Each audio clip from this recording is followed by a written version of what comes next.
जय हिंद, जय भारत। स्वागत है आप सभी का अपने YouTube चैनल में। आज हम कक्षा 9 विज्ञान चैप्टर फर्स्ट, जिसका नाम है हमारे आसपास के पदार्थ, और इस चैप्टर के जितने भी आंतरिक क्वेश्चन हैं, इनटेक्स्ट क्वेश्चन, उन सभी का हम यहाँ पर समाधान देखेंगे। अगर आप चैनल पर नए हैं तो चैनल को सब्सक्राइब कीजिए और वीडियो को लाइक भी कीजिए, और अगर आप अपने दोस्तों के साथ शेयर करें।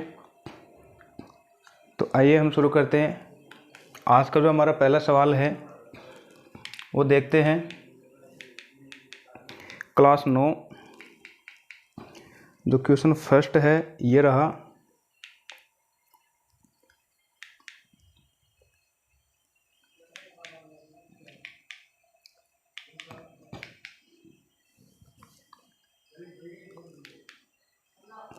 तो पहला सवाल है, निम्नलिखित में से कौन से पदार्थ हैं। हमको ये बताना है कि इनमें पदार्थ कौन कौन से हैं। जैसे कुछ उदाहरण दिए हैं, जैसे कुर्सी, वायु, स्नेह, गंध, घृणा, बादाम, विचार, शीत, नींबू पानी, इत्र की सुगंध आदि। अब पदार्थ क्या होते हैं कि पदार्थ उन्हें कहते हैं जिनमें कुछ ना कुछ द्रव्यमान होता है, अर्थात उसमें कुछ मात्रा होती है और वो कुछ स्थान को घेरती है, चाहे वो घेरे बहुत ही छोटा स्थान। तो ऐसी वस्तुओं को हम क्या कहते हैं? पदार्थ कहते हैं। तो उसमें द्रव्यमान होना चाहिए और वो कम से कम कुछ ना कुछ जगह तो उसमें उसकी रुकनी चाहिए। तो इनमें से अगर हम देखें तो उत्तर है कुर्सी, वायु, बादाम और नींबू पानी पदार्थ के उदाहरण हैं। तो ये जो किसके उदाहरण हैं? पदार्थ के। कुर्सी है, कुर्सी का कुछ ना कुछ द्रव्यमान होगा। और इसके बाद है वायु, तो वायु भी जो है वो स्थान घेर रही है। इसके बाद है बादाम, तो बादाम में भी कुछ द्रव्यमान होता है और वो स्थान को घेरती है। नींबू पानी है, यह भी स्थान घेरता है। पदार्थ के उदाहरण हैं क्योंकि इनका कुछ द्रव्यमान होता है और ये स्थान घेरते हैं। तो ये है हमारे पहले क्वेश्चन का आंसर। तो इसमें कौन कौन सा आ जाएगा? हमारे पास आ जाएगा इनमें कुर्सी, वायु, बादाम और नींबू पानी पदार्थ के उदाहरण हैं। अगला क्वेश्चन देखते हैं हम, क्वेश्चन नंबर 2। तो क्वेश्चन नंबर 2 हमारा है, ये रहा।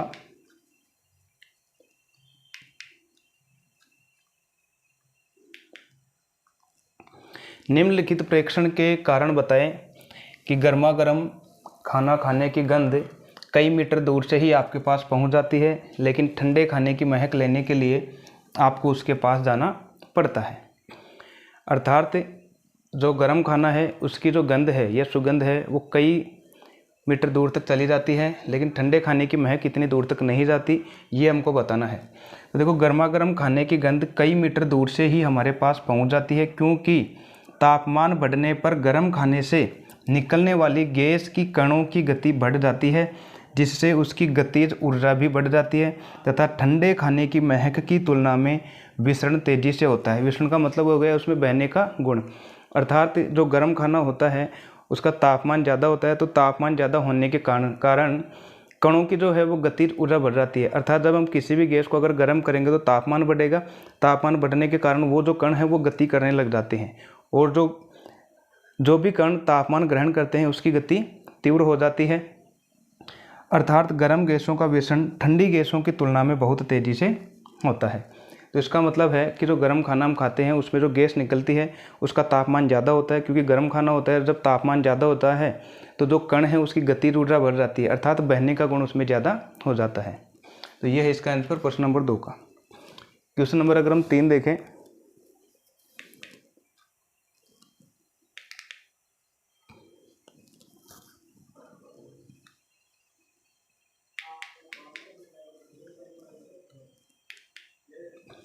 फिर है, स्विमिंग पूल में गोताखोर पानी काट पाता है, इससे पदार्थ का कौन सा गुण प्रेक्षित होता है।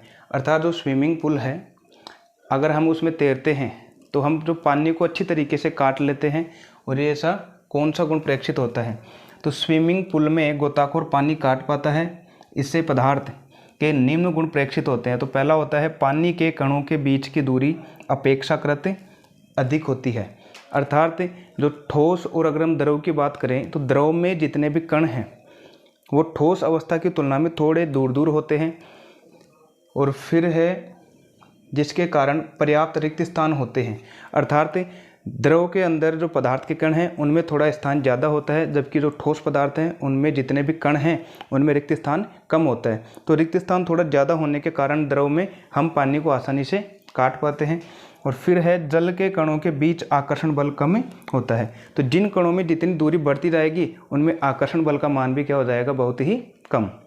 अर्थात जैसे जैसे कण दूर जाते जाएंगे उनमें जो आकर्षण का गुण है, अर्थात एक दूसरे को खींचने का जो गुण है वह कम होता जाएगा। तो जो पास में जितने पास में रहेंगे, जैसे ठोस है पास में कण रहते हैं तो उनमें आकर्षण बल का मान ज़्यादा होता है। इसको तोड़ने के लिए हमको अधिक ऊर्जा की आवश्यकता होती है। तो ये है क्वेश्चन नंबर 3। अगला क्वेश्चन देखते हैं हम, क्वेश्चन नंबर 4।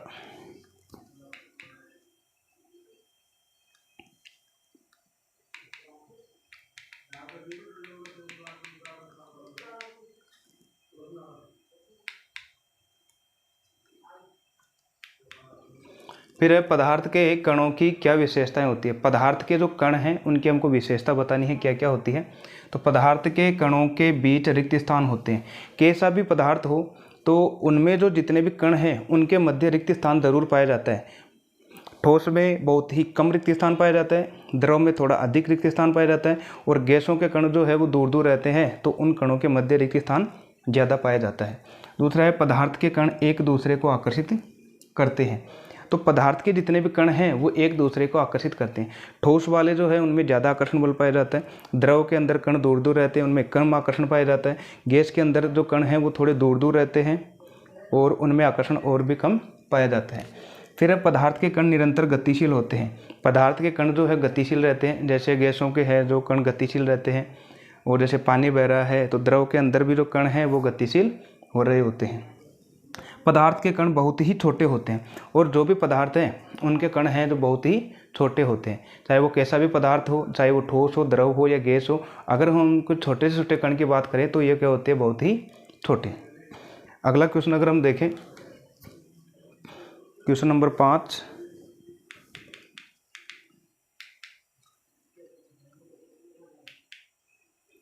क्वेश्चन नंबर 5 है, किसी तत्व के प्रति इकाई आयतन के द्रव्यमान को घनत्व कहते हैं। अर्थात घनत्व का सूत्र होता है घनत्व बराबर द्रव्यमान बटे आयतन। बढ़ते हुए घनत्व के क्रम में निम्नलिखित को व्यवस्थित करें। अब किस किस को हमको घनत्व के रूप में प्रदर्शित करना है। बढ़ते हुए क्रम में सबसे पहले कम घनत्व है, फिर उसे ज़्यादा घनत्व है, फिर उसे सबसे ज़्यादा घनत्व है। इस तरीके से हमको बढ़ते हुए क्रम में प्रदर्शित करना है। कौन कौन सा, जैसे चिमनी का धुआं, शहद, जल, चौंक, रुई और लोहा। तो सबसे पहले हम यहाँ पर ये देखते हैं कि एक घनत्व है। ये घनत्व क्या है। घनत्व का मतलब हो गया कि जितनी कम जगह में जितना ज़्यादा द्रव्यमान होता है उसी को हम कहते हैं घनत्व। वैसे घनत्व का मतलब द्रव्यमान से होता है, तो जितना ज़्यादा द्रव्यमान होगा उसका घनत्व भी उतना ही ज़्यादा होगा। और अब यहाँ से हम देख सकते हैं घनत्व बराबर द्रव्यमान बटे आयतन। ये नीचे आयतन है, अर्थात अगर जगह ज़्यादा होगी अंदर तो फिर उसके अंदर घनत्व कम होगा, और अगर जगह है उसमें कम होगी तो द्रव्यमान ज़्यादा होगा। जैसे अगर हम बात करें, अगर एक कमरा है वो अंदर से खाली है, अब उसमें जगह ज़्यादा हो गई तो अब उसका अगर द्रव्यमान देखें कम हो गया। अब जितनी जगह ज़्यादा होगी तो इसका मतलब है उसमें जो घनत्व है वो क्या हो गया, बहुत ही कम हो गया। तो जितनी ज़्यादा जगह होगी घनत्व भी कम होगा। अगर उसी कमरे में हम बहुत सारा सामान भर दें और पूरे को अच्छे तरीके से भर दें, अब देखो हमारे पास जो स्थान तो वही था लेकिन उसको हमने भर दिया, तो इस बार अगर हमने सामान से उसको भर दिया तो द्रव्यमान क्या हो गया, बढ़ गया। तो द्रव्यमान बढ़ गया तो हम कह देंगे उसका घनत्व भी क्या हो गया, बढ़ गया। तो सीधे से अगर हम देखें तो द्रव्यमान जो है, अगर द्रव्यमान बढ़ता है तो घनत्व बढ़ता है, द्रव्यमान कम होगा तो घनत्व कम होगा। तो घनत्व और द्रव्यमान में है ये रिलेशन होता है। अब हम देखें चिमनी का धुआं, शहद, जल, चौक, रुई और लोहा। तो सबसे कम जो है वो सबसे कम अगर हम द्रव्यमान देखें और सबसे ज़्यादा जगह देखें तो वो किस में होती है, जैसे वायु चारों तरफ फैली रहती है और इनमें जो है जगह भी बहुत ज़्यादा होती है, लेकिन द्रव्यमान क्या होता है, बहुत ही कम। तो सबसे कम घनत्व इसका हो गया। जिसमें जगह ज़्यादा होगी उसका घनत्व सबसे कम, और जिसमें जगह सबसे कम होगी या द्रव्यमान ज़्यादा होगा उसका घनत्व उतना ही अधिक होगा। चिमनी का धुआं, अब धुएं में क्या होता है कि जैसे चिमनी का धुआं है वो इकट्ठा होकर जैसे बाहर निकल रहा है तो उसमें जगह कम हो गई, लेकिन थोड़ा सा धुएं के कारण द्रव्यमान क्या हो गया, बढ़ गया। तो वायु के बाद में फिर थोड़ा सा ज़्यादा घनत्व किसका हो गया, चिमनी का धुआं। अब रुई है, रुई के अंदर देखो और क्या, थोड़े से उसका वजन बढ़ जाता है, जगह भी कम हो जाती है और वजन भी बढ़ जाता है। उसके बाद रुई। फिर जल है, जल की अगर हम बात करें तो जल अगर हम थोड़ा सा भी लें तो उसका भी कुछ ना कुछ द्रव्यमान बढ़ जाता है, क्योंकि जगह कम हो जाती है, द्रव्यमान ज़्यादा हो गया। उसके बाद जल, और फिर है शहद। जो शहद है वो जल की तुलना में अपेक्षाकृत थोड़ा सा गाढ़ा द्रव होता है। उसके बाद शहद, और लास्ट में है चौंक। चौंक जो है, शहद के बाद में चौंक का घनत्व ज़्यादा होता है, क्योंकि चौंक का अगर हम देखें जगह कम होगी लेकिन द्रव्यमान और भी ज़्यादा बढ़ जाता है। और लास्ट में है लोहा। लोहे का अगर हम छोटा सा भी गोला लें तो हम देखते हैं कि अंदर से वो उसमें जगह ही नहीं होती, और लेकिन अब उसमें जो वज़न है वो ज़्यादा हो गया। तो वज़न ज़्यादा हो गया, जगह है ही नहीं, तो वज़न ज़्यादा हो गया, इसका मतलब घनत्व ज़्यादा हो गया। तो जिसमें जितनी ज़्यादा जगह होगी, ये जितना कम द्रव्यमान होगा उसका घनत्व उतना ही कम होगा, और जिसमें जितनी जगह कम होगी या द्रव्यमान जितना ज़्यादा होगा उसमें घनत्व भी उतना ही अधिक होगा। अब वायु और अगर लोहा में देखें तो लोहा में द्रव्यमान ज़्यादा है। वायु और अगर लोहा की तुलना करें तो लोहा में द्रव्यमान ज़्यादा है, जिसके कारण इसका घनत्व ज़्यादा है, और इसमें द्रव्यमान कम है इसलिए इसका घनत्व कम है। तो सबसे पहले कम ये, फिर ज़्यादा ये, सबसे ज़्यादा किस में हो गया? लोहा में। तो ये है उसका बढ़ता हुआ क्रम घनत्व का। उसके बाद अगर हम क्वेश्चन देखें तो अगला क्वेश्चन है क्वेश्चन नंबर 5, ये हो गया। क्वेश्चन नंबर 6,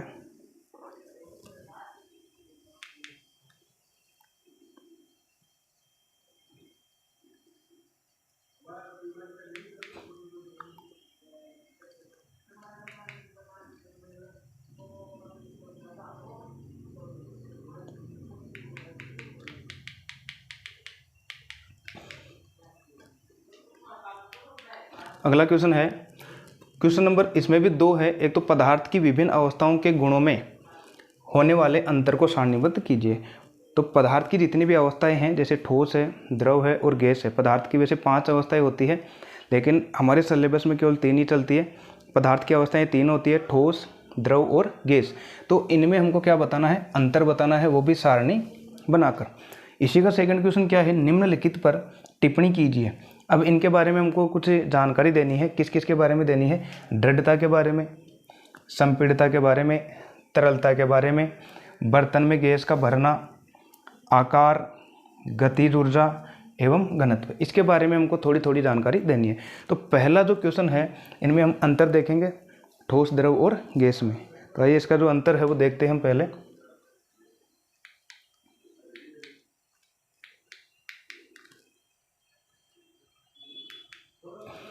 तो पहले हम देखते हैं इधर। तो यहाँ पर इधर अगर हम देखेंगे, ये तो है हमारे पास गुण, इधर जो है ये तो है गुण, और इधर है ये पदार्थ की अवस्थाएं, ठोस, द्रव और गैस। तो पहला अगर हम देखते हैं आकार में। अब हमको पता है ठोस का आकार जो है वो निश्चित होता है। तो ठोस का आकार निश्चित आकार एवं स्पष्ट सीमाएं होती है, लेकिन द्रव का आकार निश्चित नहीं होता। जैसे अगर हमने बोतल में पानी डाल दिया, वो द्रव अवस्था में है, तो पानी का आकार बोतल के जैसा हो जाएगा। वही पानी अगर हम प्लेट या फिर किसी थाली के अंदर अगर उसको डाल देते हैं तो वो पानी जो है थाली के आकार ले लेगा। तो इसका आकार फिक्स नहीं होता। तो कोई निश्चित आकार नहीं, जिस बर्तन में रखे जाते हैं उसी का आकार ले लेते हैं। गैस है, गैस का भी कोई आकार निश्चित नहीं होता। जैसे जैसे अगर हम इसको छोड़ेंगे तो ये चारों तरफ फैलती जाएगी, इसका भी आकार निश्चित नहीं होगा। दूसरा है आयतन। ठोस है, ठोस, इसका आयतन निश्चित होता है, अर्थात इसमें जो जगह है वो फिक्स होती है। इसी तरीके से ये जो है द्रव, इनका भी जो है आयतन वो क्या होता है? निश्चित होता है। लेकिन गैस का जो आयतन है वो निश्चित नहीं होता, क्योंकि इसका आकार बढ़ता जाता है तो आयतन में भी इसमें परिवर्तन होता रहता है। फिर है दृढ़ता या तरलता, अर्थात दृढ़ का मतलब कठोर या ठोस, और तरलता का मतलब बहने का गुण इनमें होता है कि नहीं होता। तो ये दृढ़ होते हैं। जो भी ठोस होते हैं, जैसे ये ठोस है, ये रिमोट है, ये भी बिल्कुल ठोस है, लेकिन इनमें बहने का गुण नहीं पाए जाते। जैसे अगर यहाँ पर रख देंगे तो इनके गुण, जो इनके कण हैं वो गति नहीं करते, ये बहते नहीं हैं। द्रव की बात करें, ये दृढ़ नहीं होते, ये दृढ़ नहीं होते। जैसे पानी है वो कठोर नहीं होता, ठीक है, लेकिन इनमें बहने का गुण पाया जाता है। अगर पानी को हम अगर नीचे डाल देंगे तो वो बहने लग जाएगा, बल्कि तरल होते हैं तथा बह सकते हैं। और जो गैस है वो भी क्या हो सकती है? बह सकती है। कणों के बीच आकर्षण बल। अब ठोस में क्या होता है कि ठोस के अंदर जितने भी कण होते हैं उनमें मजबूत आकर्षण बल पाया जाता है, क्योंकि ये पास पास होते हैं, इनमें जगह बहुत ही कम होती है। जबकि द्रव के अंदर कम आकर्षण पाया जाता है, कम आकर्षण बल पाया जाता है, एक दूसरे के कणों को खींचने की क्षमता कम होती है। जबकि गैस में बहुत ही कम आकर्षण पाया जाता है। तो ये देखो, अधिकतम इनमें जो आकर्षण बल है वो कैसा होता है? अधिकतम। द्रव में ठोस से कम होता है, ठोस से कम। और गैस में क्या होता है, ठोस और द्रव दोनों से कम होता है आकर्षण बल। इसके बाद है कणों की स्थिति। कण कहाँ पर स्थित होते हैं, तो ठोस में तो बिल्कुल पास पास से स्थित होते हैं, कण बहुत पास पास से स्थित होते हैं। द्रव में थोड़े से दूर दूर होते हैं ठोस की अपेक्षा। कणों के बीच की दूरी ठोस से ज़्यादा, अर्थात पर्याप्त रिक्त स्थान, मतलब थोड़े थोड़े रिक्त स्थान होते हैं। गैसों की अगर हम बात करें तो इनमें थोड़ा ज़्यादा होता है अंतराल। कणों के बीच बहुत अधिक रिक्त स्थान, अर्थात ठोस और द्रव दोनों से ज़्यादा होते हैं। संपीड़ितता, संपीड़ितता का मतलब हो गया कि दबाते जब हम उसको है तो दबता है कि नहीं होता, अर्थात दबने का गुण। जैसे ये रिमोट है, अगर हम इसको दबाएंगे तो ये बहुत ही कम दबते हैं, मतलब नगण्य, न के बराबर दबते हैं। तो संपीड़ितता ठोस में कैसी होती है, नगण्य। द्रव के अंदर थोड़ा सा दब जाएगा, संपीड़न है अर्थात थोड़ा सा दब जाता है। जैसे अगर हम गुब्बारे के अंदर अगर पानी डालेंगे, अगर उसको हम दबाएंगे तो थोड़े से आकार में क्या हो जाएगा, परिवर्तन हो जाएगा और दब भी जाएगा। अत्यधिक संपीड़न, गैसों में ज़्यादा ये दबने का गुण पाया जाता है। जैसे गैस है, अगर हम पिस्टन लगाकर उसको अगर हम कणों को पास पास में भी कर सकते हैं, तो इनमें सबसे ज़्यादा पाया जाता है। इससे अगला जो गुण है वो है विसरण। विसरण का मतलब हो गया कि इनमें जो कण हैं वो गति करते हैं कि नहीं करते एक दूसरे।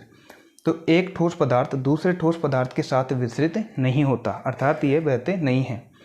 इनमें है द्रवों में ठोस तथा गैसों का विसरण होता है, द्रव में होता है। और फिर है गैसों का अन्य गैसों के साथ विसरण तीव्रता के साथ होता है, अर्थात अगर एक गैस है उसके पास अगर दूसरी गैस भी ले आएंगे तो वो आसानी से दोनों घुल जाती है। तो इनमें विसरण की दर सबसे ज़्यादा किस में होती है, गैस में। ये तो था इसका पहला क्वेश्चन। अब अगर हम इसी के जो आगे जो बी के अंदर थे, इनमें जो कुछ बिंदु दे रखे थे उनका हमको वर्णन करना है। अगर हम बात करें क्वेश्चन नंबर 6 से,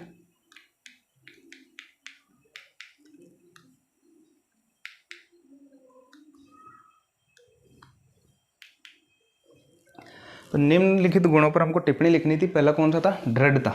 दृढ़ता का मतलब क्या होता है, पदार्थ का वह गुण जो उसे बाह्य बल के विरुद्ध अपने आकार को बनाए रखने की चेष्टा करता है, दृढ़ता कहलाता है।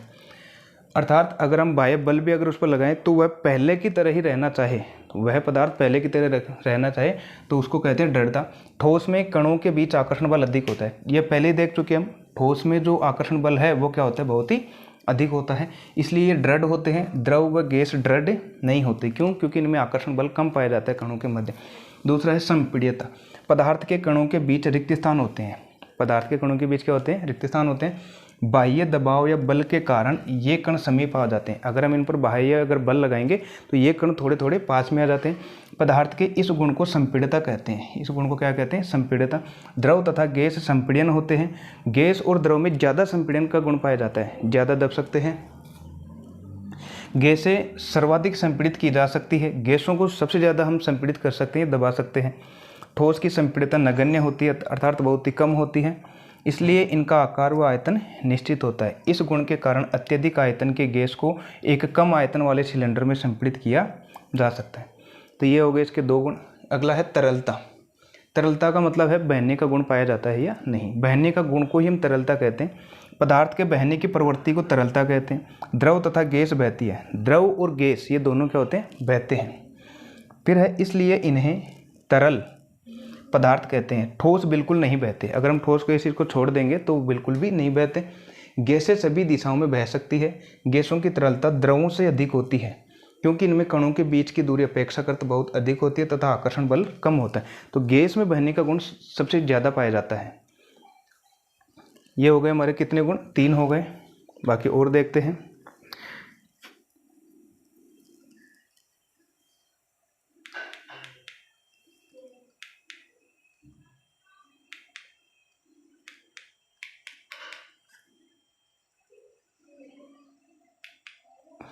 फिर है बर्तन में गैस का भरना। बर्तन में हम गैस को भर सकते हैं कि नहीं भर सकते, तो किसी बर्तन में गैस को आसानी से भरा जा सकता है, क्योंकि इसके कण सभी दिशाओं में तीव्र गति से चलते हैं तथा बर्तन में पूर्णतः फैल जाते हैं। गैस को अगर हम बर्तन में भरेंगे तो वो जो गैस है उनके कण चारों तरफ फैल जाते हैं, क्योंकि गैसों में सर्वाधिक बहने का गुण पाया जाता है, अर्थात बर्तन में पूर्णतः फैल जाते हैं। ऐसा इसके कणों की अत्यधिक गतिज ऊर्जा एवं नगण्य अंतराण्विक बल के कारण होता है। अच्छा, इसका मतलब क्या है, गतिज ऊर्जा, बहने का गुण सर्वाधिक होता है, और नगण्य अंतराण्विक बल यानी कि जितने भी उसके कण हैं उनके अंदर जो आकर्षण बल है वह क्या होता है, नगण्य, बहुत ही कम होता है, आकर्षण बल बहुत ही कम पाया जाता है।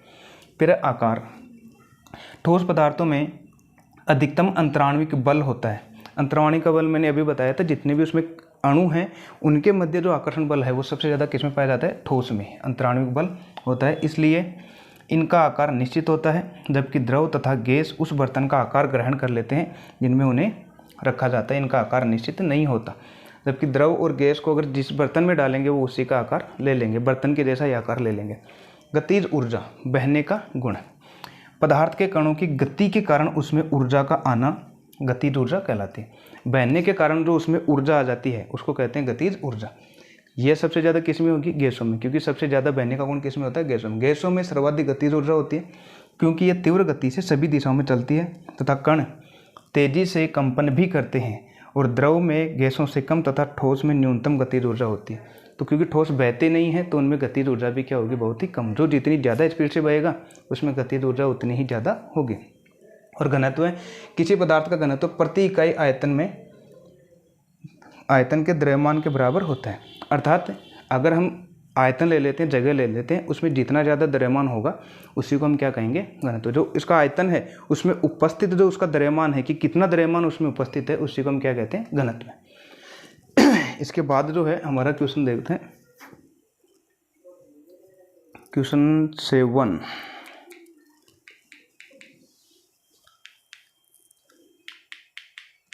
ये रहा 7A। कारण बताएं।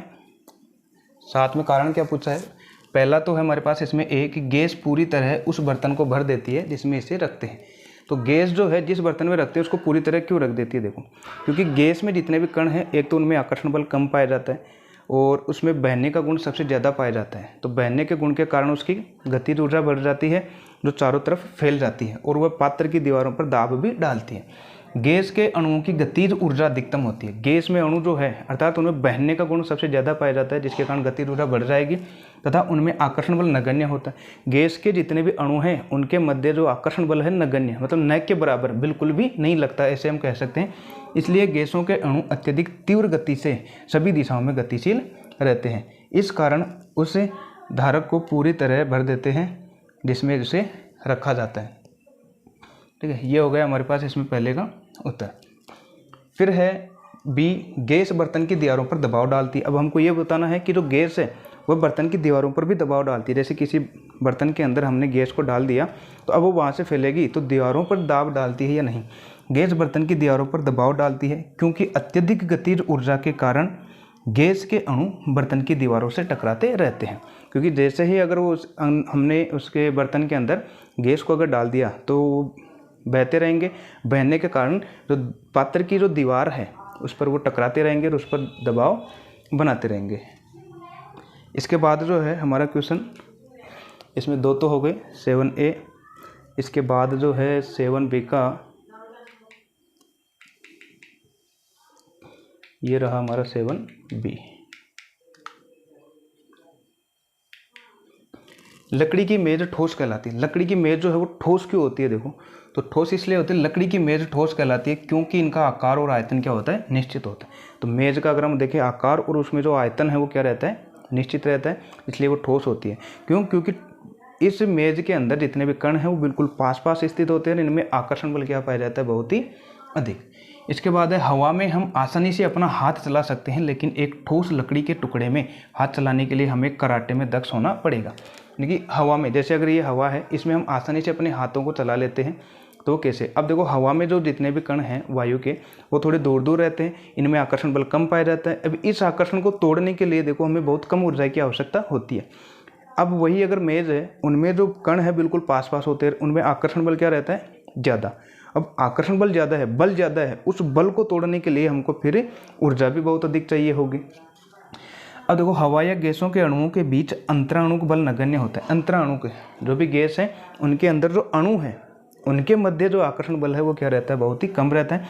जबकि ठोस अणुओं के बीच अंतराणुक बल अधिकतम होने के कारण उन्हें काट पाना आसान नहीं होता। अर्थात ठोसों के अंदर जो बल है अणुओं के मध्य, उनको तोड़ पाना थोड़ा मुश्किल है। इसके लिए हमको ऊर्जा की अधिक आवश्यकता होती है। तो ये हो गया हमारा क्वेश्चन। अगला देखते हैं, क्वेश्चन नंबर 7 ये हो गया। अब क्वेश्चन नंबर 8 में देखते हैं। हमारा क्वेश्चन नंबर 8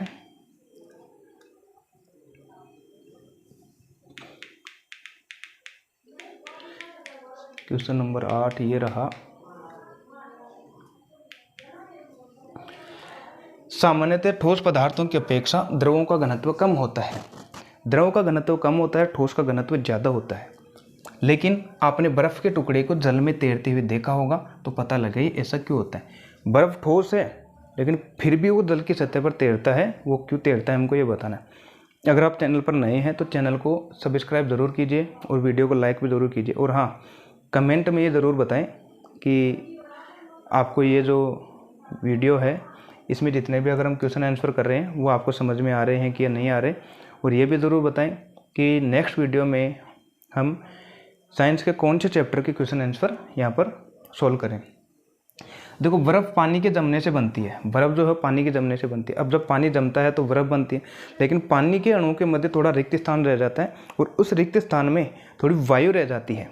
रिक्त स्थान में वायु रह जाती है और वायु में अब देखो अगर थोड़ा सा उसका आयतन बढ़ गया तो इस कारण जो है वायु रहने के कारण वो जो है उसका घनत्व थोड़ा कम हो गया। तो अब देखो यहाँ से जिसकी संरचना में अत्यधिक रिक्त स्थान रह जाते हैं जो पानी में नहीं होते हैं, यह पिंजरे की तरह संरचना बना लेती है जिससे इसका आयतन उतनी ही मात्रा के जल से अधिक हो जाता है तथा आयतन के बढ़ने से घनत्व जल से भी कम हो जाता है। अब आयतन अगर बढ़ गया, क्योंकि जितना ज़्यादा रिक्त स्थान बढ़ेगा उसका घनत्व क्या होगा, उतना ही कम होगा। अब देखो यहाँ पर उसमें जो बर्फ़ है वो बन रही थी, उसमें हवा रह गई थी थोड़ी, और अब रिक्त स्थान ज़्यादा हो गया तो उसका घनत्व क्या हो गया, कम हो गया। वो पानी के घनत्व से कम हो जाता है और जिस पदार्थ का घनत्व है पानी के घनत्व से कम होगा वह उसके ऊपर तैरेगा और जिस पदार्थ का घनत्व है पानी के घनत्व से ज़्यादा होगा वो डूब जाएगा। फिर है तथा आयतन के बढ़ने से घनत्व है जल से भी कम हो जाता है। अब देखो जल से भी घनत्व कम हो गया। बर्फ़ का घनत्व किससे कम हो गया, जल से। क्यों? क्योंकि उसमें रिक्त स्थान रह गया और उसमें वायु आ गई, अतः बर्फ़ के टुकड़े जल पर तैरने लगते हैं। आशा करता हूँ कि ये क्वेश्चन आपको समझ में आया होगा। अगला क्वेश्चन हम देखते हैं। ये क्वेश्चन नंबर 8 था। अब हम देखते हैं क्वेश्चन नंबर 9। और क्वेश्चन नंबर 9 ये रहा। निम्नलिखित तापमान को सेल्सियस में बदला। केल्विन में दे रखा है हमको तापमान और इसको सेल्सियस के अंदर हमको बदलना है। तो केल्विन को सेल्सियस में बदलना और सेल्सियस को केल्विन में बदलना। इसके लिए हम क्या करते हैं, देखो जब भी अगर हमको सेल्सियस से और केल्विन में बदलना होता है, जैसे पहला है यहाँ पर कि 300 केल्विन दे रखा है और सेल्सियस में हमको इसमें बदलना है। तो सेल्सियस में जब बदलते हैं तो इसमें से हम 273 को घटा देते हैं। जब भी सेल्सियस में बदलना है 273 में घटा देंगे 273 को, और जब भी अगर हमको केल्विन में अगर हमको उसको बदलना है सेल्सियस से तो 273 को ऐड कर देंगे। तो अब यहाँ से देखो हमको 300 केल्विन दिया हुआ है, पहला कितना दिया हुआ था 300 केल्विन। अब सेल्सियस में बदलना है तो हम कितना घटाएंगे 273। 300 में से 273 घटाएंगे तो कितना आ गया 27 डिग्री सेंटीग्रेड। ध्यान रखना केल्विन को हमने किस में बदला है, सेल्सियस में। इसी तरीके से 573 केल्विन को अगर सेल्सियस में बदलना है तो कितना घटाएंगे 273 घटाएंगे। जितना भी दिया हुआ है उसमें से 273 को ही घटाना है। कभी जब केल्विन को किस में बदलना हो, सेल्सियस में। अगर उल्टा करना है, जैसे सेल्सियस अगर हमको दिया हुआ है और केल्विन में पूछे तब 273 को ऐड करना है। जैसे यही अगर हमको दे दे कि 27 डिग्री सेंटीग्रेड है और केल्विन में इसको बदली है, तो केल्विन में अगर हमको बदलना है तो फिर इसमें 273 क्या करना पड़ेगा, ऐड करना पड़ेगा। तब कितना आ जाएगा 300 आ जाएगा। फिर दूसरा वाला तो 573 में अब इसको भी हमको सेल्सियस में बदलना है तो 273 घटाना पड़ेगा। तो 573 में से हम क्या करेंगे 273 को घटा देंगे तो कितना आ जाएगा 300 आ जाएगा। या फिर ये फॉर्मूला आप याद रख सकते हैं कि जो टेम्परेचर है वो केल्विन बराबर होता है टेम्परेचर सेल्सियस प्लस 273। केल्विन का कब निकल कर आता है, सेल्सियस में कितना जोड़ेंगे 273। केल्विन का कब आता है, जितना भी सेल्सियस हमको दिया हुआ है उसमें 273 जोड़ने पर किसका आ जाता है, केल्विन का। अगर हमको इसमें इसका निकालना है सेल्सियस का तो 273 को इधर लाकर घटा देंगे।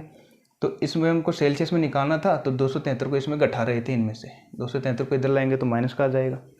तो दोनों क्वेश्चन आपको समझ में आए होंगे। चलते हैं अगले क्वेश्चन में।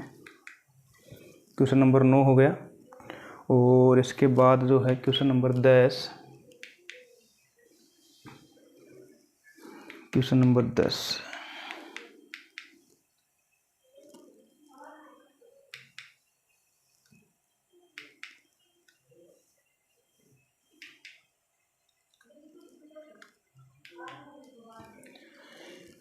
निम्नलिखित तापमान पर जल की भौतिक अवस्था क्या होगी।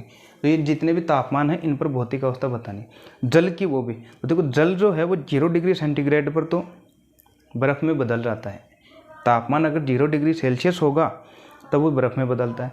27 या 30 डिग्री के पास रहता है तब वो रहता है द्रव अवस्था में।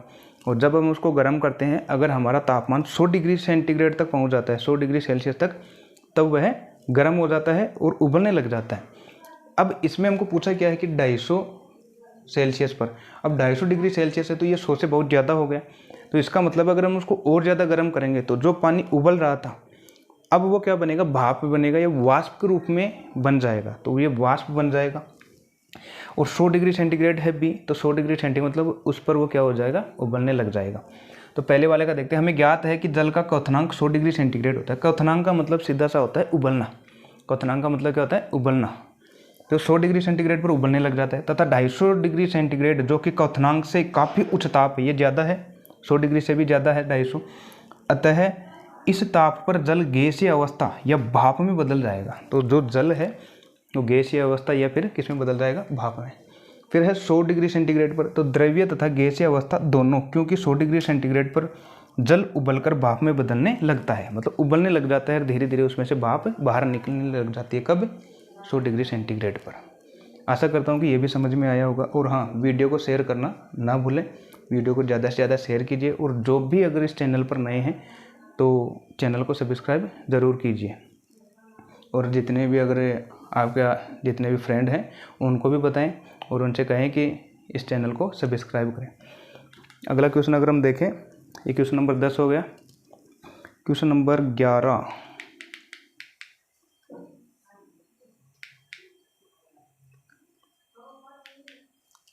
किसी भी पदार्थ की अवस्था परिवर्तन के दौरान तापमान स्थिर क्यों रहता है। ये क्वेश्चन बड़ा इंपॉर्टेंट है, एग्जाम में बहुत बार आता है कि किसी भी पदार्थ की जब हम अवस्था परिवर्तन करते हैं, जैसे बर्फ़ है, ये ठोस अवस्था में है, अगर उसको द्रव अवस्था में लाएंगे, उसको हम गर्म कर रहे हैं, तो अब जो पहले बर्फ़ था और जो पानी बना है, दोनों का अगर हम तापमान देखें तो दोनों का जो तापमान है वो क्या रहता है, समान रहता है। लेकिन अवस्था बदल गई, तो अवस्था बदलने पर भी ये जो ताप है वो समान क्यों रहा, जबकि ताप बदलना चाहिए जब हमने इसको गर्म किया। तो इसका कारण क्या है, देखो, किसी भी पदार्थ की अवस्था परिवर्तन के दौरान ताप इसलिए स्थिर रहता है क्योंकि दी जाने वाली ऊष्मा उसके कणों के बीच आकर्षण बल को तोड़ने में प्रयुक्त हो जाती है। अब जब हम उसको गर्म कर रहे हैं तो बर्फ़ में जितने भी जल के जो कण हैं वो उस ऊष्मा को क्या कर लेते हैं, ग्रहण कर लेते हैं। जो पास में जो कण हैं वो उसको ग्रहण कर लेते हैं और उस ऊष्मा का उपयोग कहाँ करते हैं, वो ऊष्मा लेकर खुद टूट जाते हैं। दो कण क्या हो जाते हैं, अलग अलग हो जाते हैं। तो इसलिए जो गर्म होना चाहिए वो तो गर्म नहीं हो पाया, लेकिन वो जो पहले जो ऊर्जा है वो किस में काम आ गई, कणों को तोड़ने में ही काम आ गई। ठोस अवस्था में जो कण पास थे वो ऊष्मा का ग्रहण किया और दोनों अलग अलग हो गए। मतलब अभी तक केवल वो जो ऊष्मा है कण को तोड़ने में ही काम आई है, अभी गर्म नहीं हुई। फिर है अतः इस प्रकार अवस्था परिवर्तन के दौरान दी गई ऊष्मा को गुप्त ऊष्मा या गलन की गुप्त ऊष्मा या वाष्पीकरण की गुप्त ऊष्मा कहते हैं। तो इसका सीधा सा मतलब है कि जब हम किसी अवस्था परिवर्तन करते हैं किसी भी पदार्थ की, तो जो ऊर्जा उसको दे रहे हैं, ऊष्मा दे रहे हैं, वो कण को तोड़ने में ही काम आ जाती है, कण को तोड़ने में ही काम आती है। तो वो केवल कण ही अलग हुए हैं, लेकिन उनका जो तापमान है अभी भी स्थिर है। दोनों जो कण अलग अलग हुए हैं, जितने भी कण अलग अलग होते हैं उनका तापमान वही रहता है, लेकिन वो ऊर्जा कहाँ काम आ गई, वो कणों को तोड़ने में ही काम आई है। अगर हाँ हम उससे और ज़्यादा गर्म करें, जैसे द्रव में बदल गया, अब इसको और ज़्यादा गर्म करेंगे तब उसके तापमान में परिवर्तन शायद हो। अगला क्वेश्चन अगर हम देखें, ये क्वेश्चन नंबर 11 था। और क्वेश्चन नंबर 12 हमारा ये रहा।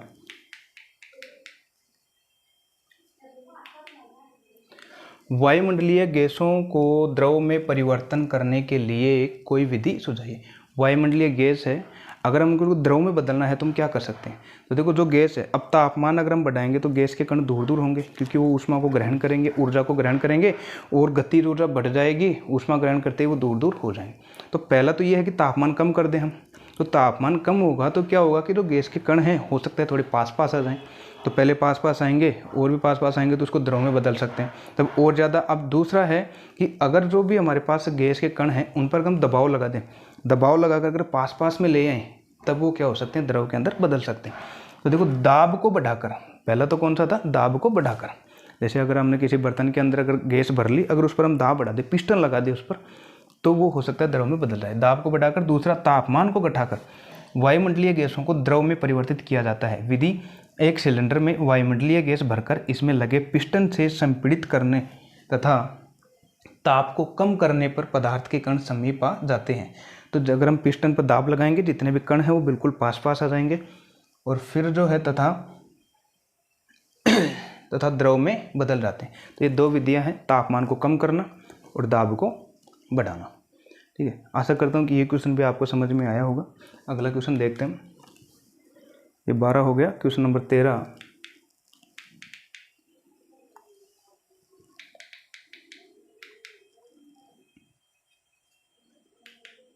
क्वेश्चन नंबर 13 है, गर्म शुष्क दिन में कूलर अधिक ठंडा क्यों करता है? तो जो गर्म है शुष्क दिन में कूलर अधिक ठंडा क्यों करता है? देखो, गर्म शुष्क दिन में वायु में नमी आर्द्रता कम होती है तथा तापमान अधिक होता है।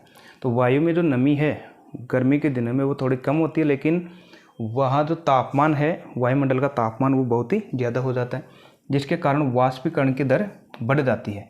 वाष्पीकरण का मतलब जितने भी जो तरल हैं, जैसे पानी है, अगर गर्मी ज़्यादा बढ़ेगी तो पानी गर्म होगा और पानी गर्म होने के कारण जो भाप बनकर ऊपर जाएगा तो वाष्प बनकर ऊपर जाएगा। तो जितनी ज़्यादा गर्मी होगी वाष्पीकरण की दर बढ़ जाएगी और नमी वायुमंडल में बहुत ही कम रहेगी। तथा क्योंकि तापमान बढ़ने तथा आर्द्रता घटने पर वाष्पीकरण की दर में वृद्धि हो जाती है। वाष्पीकरण मतलब वाष्प में बनने की जो स्पीड है वह बहुत ही ज़्यादा हो जाएगी। कब? जब तापमान बढ़ जाएगा।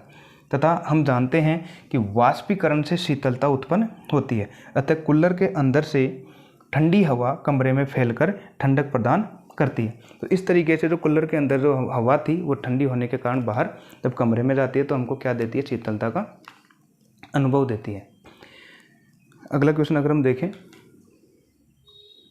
ये क्वेश्चन नंबर 13 था। क्वेश्चन नंबर 14,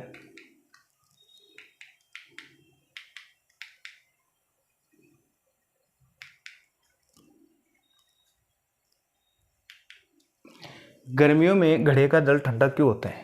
ये क्वेश्चन कई बार आता है एग्जाम के। गर्मियों के अंदर जो घड़े का जल है वह ठंडा क्यों होता है? देखो, घड़े में बहुत अधिक संख्या में छिद्र होते हैं जिससे पानी बाहर रिसता रहता है तथा इसका वाष्पीकरण हो जाता है। मतलब घड़ा जो है इसमें बारीक बारीक छिद्र होते हैं।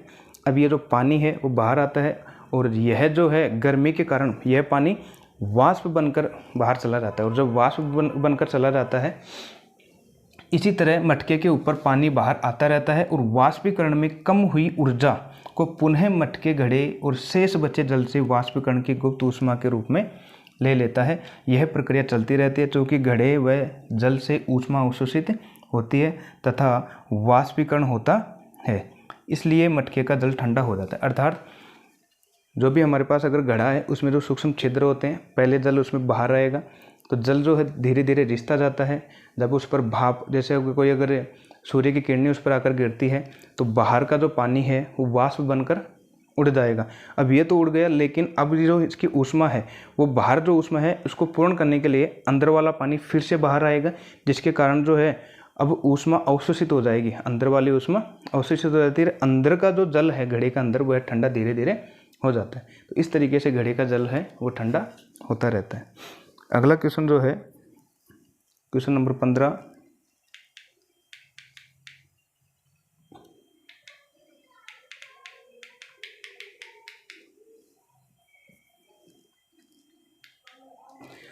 एसीटोन या पेट्रोल या इत्र डालने पर हमारी हथेली ठंडी क्यों हो जाती है? कभी कभी हमने देखा कि जो भी हमारे पास पेट्रोल है अगर उसको हम थोड़ा सा डाल लेते हैं तो हमको थोड़ा ठंडक का अनुभव होता है। तो वो क्यों होता है? देखो, जब भी हम एसीटोन, पेट्रोल या इत्र डालने पर हमारी हथेली इसलिए ठंडी हो जाती है क्योंकि इसके कण हथेली या उसके आसपास से ऊर्जा प्राप्त कर लेते हैं और वाष्पीकृत हो जाते हैं, जिससे हथेली पर शीतलता महसूस होती है। अर्थात जैसे अगर अब मान लो हमारे हाथ के आसपास जितनी भी जो ऊष्मा है ये हमारे पास अभी काम कर रही है, लेकिन अगर इस पर हमने एसीटोन डाल दिया, पेट्रोल डाल दिया, तो ये पेट्रोल क्या करेंगे, अब जो हमारे हाथ पर जो ऊष्मा थी आसपास में उसको वो ग्रहण कर लेते हैं और वो जो है वाष्प बनकर वो तो ऊपर उड़ जाते हैं।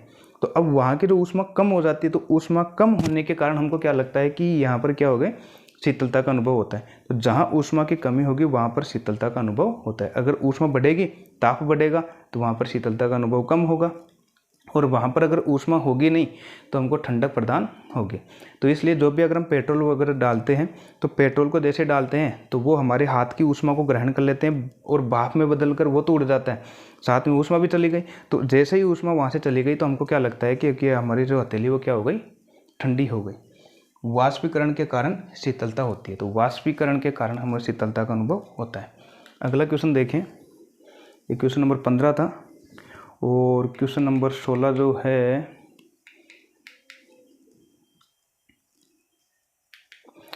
कप की अपेक्षा प्लेट से ही हम गर्म दूध या चाय जल्दी क्यों पी लेते हैं। जैसे एक तो कप में अगर चाय या फिर हमारे पास दूध हो और एक प्लेट में चाय या फिर दूध हो, तो प्लेट में हम जल्दी पी लेते हैं कप की अपेक्षा। तो ऐसा क्यों होता है, क्योंकि अगर हम देखें, देखो कप का जो क्षेत्रफल है वो कम हो गया और प्लेट का जो क्षेत्रफल है वो क्या हो गया, ज़्यादा हो गया, जगह ज़्यादा हो गई, सतह का क्षेत्रफल ज़्यादा बढ़ गया। और हम जानते हैं कि अगर सतह बढ़ेगी तो वाष्पीकरण की जो दर है वो भी बढ़ जाएगी, क्योंकि जैसे अगर हम क्षेत्रफल को बढ़ाएंगे तो वाष्प बनने की प्रक्रिया और भी ज़्यादा तेज़ हो जाएगी। अगर क्षेत्रफल कम करेंगे तो वाष्प बनने की जो स्पीड है वो क्या हो जाएगी, कम। तो जैसे हम प्लेट में अगर हम गर्म दूध या फिर चाय अगर डालेंगे तो उसका क्षेत्रफल बढ़ जाएगा और जो वाष्प बनने की स्पीड है चाय या पानी की वो स्पीड बढ़ जाती है। ऐसा इसलिए होता है क्योंकि प्लेट की सतह का क्षेत्रफल कप की सतह के क्षेत्रफल से अधिक होता है। तो प्लेट है, इसका आकार फैल गया, आकार फैलेगा तो क्षेत्रफल तो बढ़ेगा ही बढ़ेगा, क्षेत्रफल से अधिक होता है। जितना अधिक सतही क्षेत्रफल होगा, जितना ज़्यादा होगा, वहाँ से जो है वाष्प बनने की प्रक्रिया उतनी ही ज़्यादा तेज़ होगी, क्योंकि जगह बढ़ गई तो वहाँ से ज़्यादा जाएगा पानी। वैसे भी हम देख सकते हैं कि अगर हम एक बोतल में अगर पानी को बाहर रखकर छोड़ें और एक अगर हम प्लेट को अगर रखकर अगर पानी को बाहर छोड़ें धूप के अंदर, तो हम देखेंगे कि जो प्लेट वाला पानी है वो जल्दी वाष्पित होगा। क्यों? क्योंकि क्षेत्रफल हमने बढ़ा दिया। जितना क्षेत्रफल बढ़ेगा वाष्प बनने की जो स्पीड है वो तेज़ हो जाएगी। वाष्पीकरण उतनी ही जल्दी होता है जिससे दूध या चाय जल्दी ठंडी हो जाती है। तो प्लेट वाले का क्षेत्रफल बढ़ गया तो वाष्प ज़्यादा निकलेगी और वह जल्दी ठंडा होगा, क्योंकि पूरी जो भाप है वो तो बाहर निकल जाएगी। इस तरह हम प्लेट से दूध या चाय जल्दी पी लेते हैं। ये था इसका आंसर। आशा करता हूँ कि ये क्वेश्चन भी आपको समझ में आया होगा। अगला क्वेश्चन देखते हैं, क्वेश्चन नंबर 16 हो गया और इसके बाद जो है क्वेश्चन नंबर 17, ये रहा क्वेश्चन नंबर 17। गर्मियों में हमें किस तरह के कपड़े पहनने चाहिए। तो गर्मियों के दिनों में हमें किस तरीके के कपड़े पहनने चाहिए। तो गर्मियों में हमें हल्के रंग वाले सूती कपड़े पहनने चाहिए। हल्के रंग जैसे सफ़ेद वगैरह, हल्के रंग वाले, और वो भी सूती। क्यों? क्योंकि हल्के रंग वाले कपड़े ऊष्मा अवशोषित नहीं करते। जैसे हल्के रंग वाले हैं वो ऊष्मा का अवशोषण कम करते हैं। फिर तथा सूती कपड़ों में छिद्र होते हैं और जितने भी सूती कपड़े हैं उनमें छिद्र होते हैं जिससे पसीना अवशोषित हो जाते हैं। अब जैसे हमने सूती अगर हम कपड़े पहनते हैं तो उसमें से जो छिद्र होते हैं, जो पसीना आता है वो क्या हो जाता है, उससे बाहर आ जाता है। और पसीना जब बाहर आएगा वह वाष्पित होगा और बाहर चला जाएगा, और जैसे ही वाष्प बनकर बाहर जाएगा तो हमें अंदर से क्या होगा, शीतलता का अनुभव होगा तथा वाष्पीकरण तेजी से हो जाता है। और इस क्रिया में हमारी त्वचा से वाष्पीकरण की गुप्त ऊष्मा ली जाती है। अर्थात वाष्प जो है वो तीव्र गति से होता रहता है। कब? जब हम हल्के रंग के कपड़े पहनेंगे। ज़्यादा रंग के अगर हम कपड़े पहनते हैं तो एक तो ऊष्मा का अवशोषण ज़्यादा करेंगे तो ऊष्मा बढ़ जाएगी, जिसके कारण हमको गर्मी ज़्यादा लगेगी। इस तरह त्वचा से ऊष्मा निकलने के कारण, त्वचा से जो ऊष्मा निकल रही है और वो सूती कपड़े से बाहर जा रही है और वाष्प बन रहा है, उसके कारण ठंडक एवं आरामदायक महसूस होता है। तो गर्मियों में हमें किस तरीके के कपड़े पहनने चाहिए? हल्के रंग वाले सूती कपड़े पहनने चाहिए। आशा करता हूँ कि ये क्वेश्चन भी आपको समझ में आया होगा। और इसमें शायद हमारे पास पहले चैप्टर के अंदर जितने भी इंटेक्स वाले क्वेश्चन थे वो शायद 17 ही हैं और पहले चैप्टर के सारे क्वेश्चन समाप्त हो गए। अगर आप वीडियो पर नए हैं तो अभी भी कह रहा हूँ वीडियो को लाइक कीजिए और हाँ, चैनल को सब्सक्राइब ज़रूर कीजिएगा। और मिलेंगे हम नेक्स्ट वीडियो में एक नए अध्याय के साथ, जिस उसके भी आंतरिक क्वेश्चन का हम सॉल्यूशन देखेंगे। तब तक के लिए धन्यवाद।